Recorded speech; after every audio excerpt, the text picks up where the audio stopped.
Appreciative Inquiry by yours truly. Planning. So what did I learn from Operation Asha was the basic practices don't always work, and sometimes you do need like out of the box thinking. Going the door to door was the best way for them to get the word spread as far as tuberculosis, as well as treatment and testing done. What is the situation you are aiming to improve? Better teamwork, better task enforcement, improve the cleanliness of our store. With whom did you work and why? So I worked with our other fellow managers, mainly our closing shift team members, though.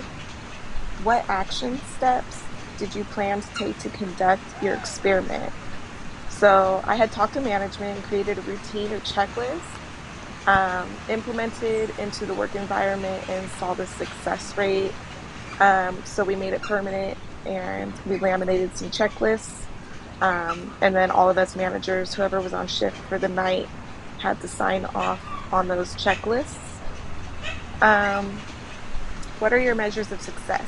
So I curated the checklists for each department, whether it be the drive-through, car hops, kitchen, etc. And it's still in use today, even though I'm not there. Like they still do it, which is amazing. Execution. How did you approach the scenario? Being closing shift every night, I felt like I was cleaning multiple stations that should have been completed before other employees had clocked out. So I brought it up to my other three managers, and we all agreed that everyone needed to step up as far as completing necessary nightly tasks.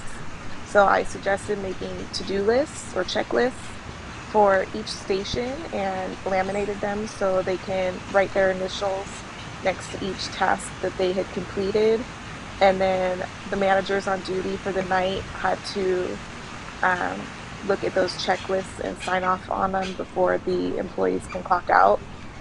And everyone agreed, and it's still in use, which is great. What happened according to each measure of success?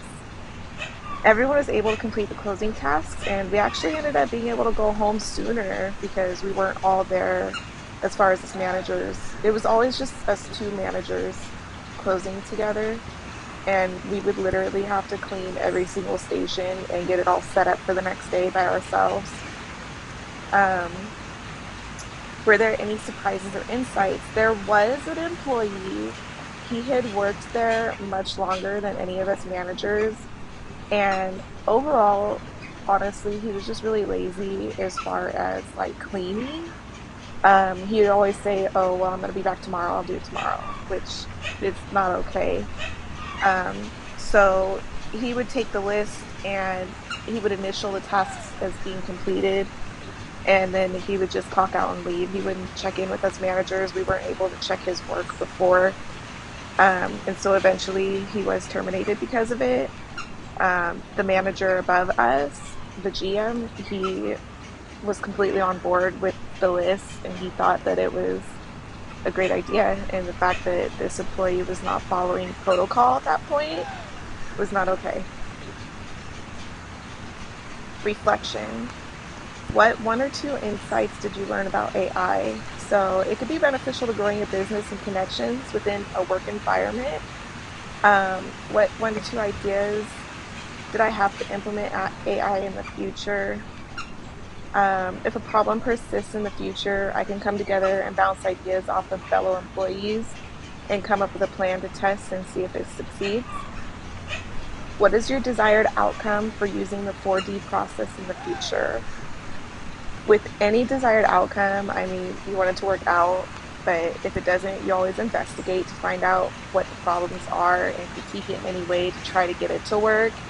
And if you just cannot seem to get your plan to work out, maybe like thinking of a different plan would be a better option at that point. All right. Well, that was my presentation. Thanks, guys. I hope you all enjoyed it. Take care.